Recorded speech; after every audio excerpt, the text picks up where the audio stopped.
In this video, guys, we shall be taking a look at the 2004 Marvel superhero movie Spider-Man 2, in which is the second installment in the Sam Raimi Spider-Man franchise. Without further ado, let's get into today's review.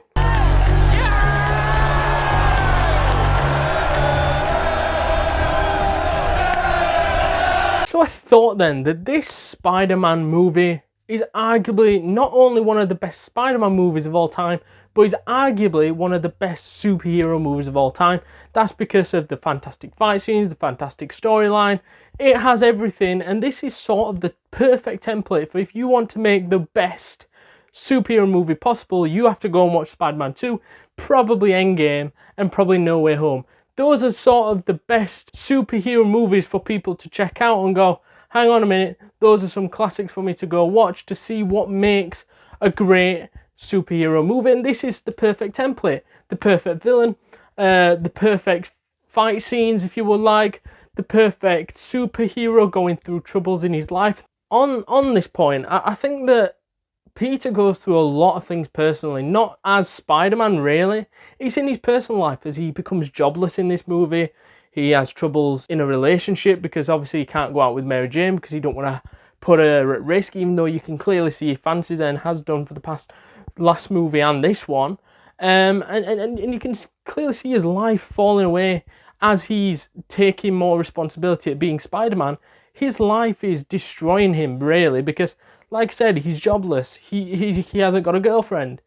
He's struggling to pay his rent. He's got all these struggling things that he's facing in his life, and I just think that element of a superhero has never been explored, and this was the first one to really show how he might be feeling and look behind the mask and figure out, okay, how is he going to be able to solve these problems? And he gets to a point where he nearly puts the Spider-Man costume down to focus on his life, and he does. For a good chunk of the movie, he goes, no, I'm leaving the Spider-Man mask after his powers let him down a few times, and he weren't mentally wanting to be Spider-Man anymore. He came to that idea of, well, why not just not be Spider-Man, and then this problem won't arise anymore, and I can be a family man, I can do this. And that's where he goes through all these emotions and feelings of getting back to his normal life, until obviously he finds out that there's danger still in New York, and that a lot of people miss him being around, and it's like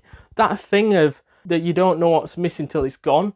And that was the case with New York. They didn't know what they had until it was completely gone and he'd gone into hiding. And I think that element of things weren't explored neither before in a superhero movie. Obviously there weren't many superhero movies out in the early thousands, but as the years go by you still don't see that now, and only a few of the good superhero movies touch on those sorts of things. Moving on then, I thought that the villain Doc Oct was incredible, and is arguably not only one of the best Marvel superhero villains, he's one of the best superhero villains bar none, and he's definitely in the conversation for that. And I thought his character was great. His character development was awesome, of seeing him go from this guy that is a brainy scientist trying to come up with this renewable energy source when something goes wrong, and he starts hearing voices in his head because the chip at the back of his neck gets fried, and now he's being controlled by his arms.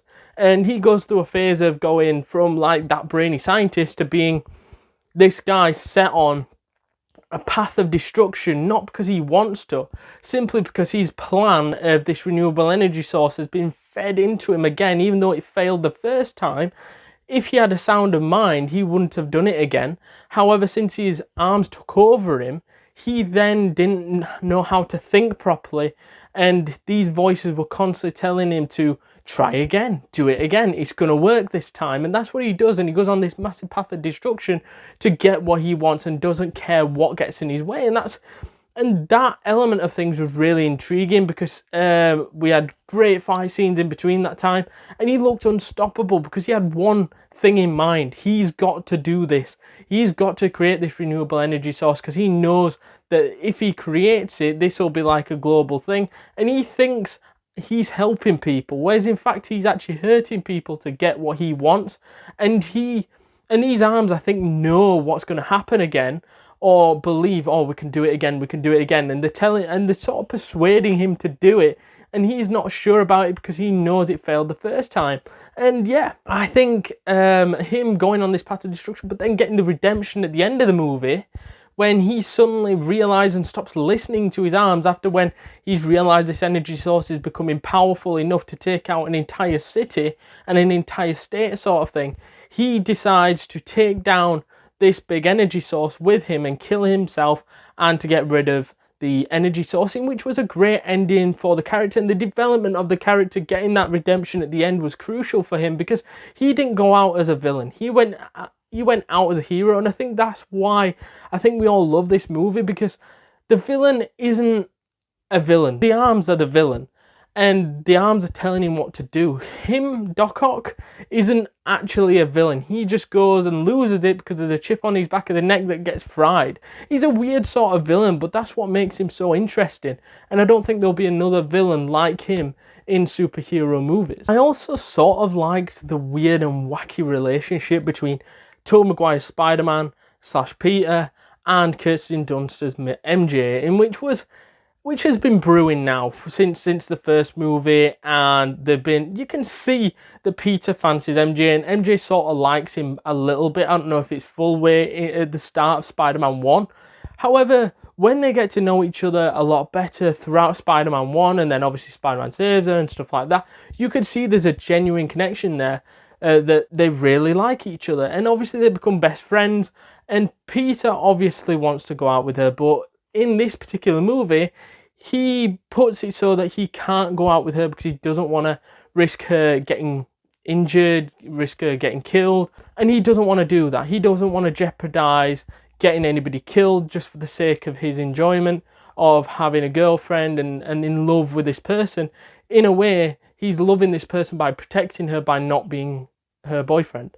And I think that was great and all, but then when he has his problems later down in the movie, sort of like in the middle section of the movie, where he's contemplating giving up Spider-Man because he's seen his life falling apart in front of him, he then goes and tries to make it up with MJ and says he loves her and everything like that.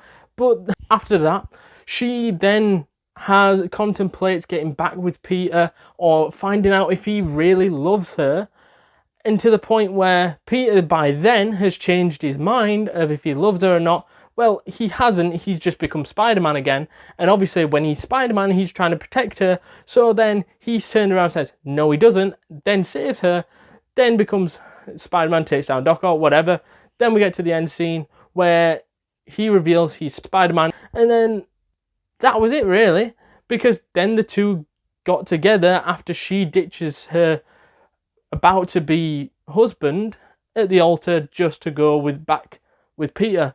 And to me, that would never happen in a normal sense, so it's very intriguing if you ask me. But I think the weird and wacky relationship will carry on in Spider-Man 3, and I can't wait to talk about it again because it gets even weirder. One of the final things I liked about this movie is Harry. Just the character of Harry in this movie, because he isn't looking to get back with MJ. He isn't looking to be best mates with Peter, really. He just wants revenge on Spider-Man because he believes that Spider-Man killed his father, Green Goblin, obviously known as Norman Osborn, in which I thought was going to be intriguing because we didn't know if he was going to find out in this movie or the next movie, and he does find out in this movie who was behind the mask, who was Spider-Man. Obviously, it's Toby Maguire's Peter Parker, and as soon as he finds that out, we know shit's going down. However, they use that to help build the next movie, in which I liked because it's something to look forward to in the next movie, another arc to follow. Finally, then, I thought that the actors and actresses were incredible, as we saw the likes of Toby Maguire, Kirsten Dunst, Alfred Molina, James Franco, Rosemary Harris, J.K. Simmons, Willem Defoe and Cliff Robertson, in which were all brilliant in this particular movie. To summarise this iconic superhero movie, and I believe is probably either the best superhero movie ever made or one of the best superhero movies ever made, hence why I've rated this movie a 9.6 out of 10 and a legendary film. So let me know down in the comments down below what your thoughts are. Is it good? Is it bad? Is it amazing? Is it terrible? Let me know down in the comments down below, please. Also, we have noticed not enough people have been smashing that subscribe button, so please do that. Hit that like button, hit that notification bell, and I shall see you guys in the next one. Later.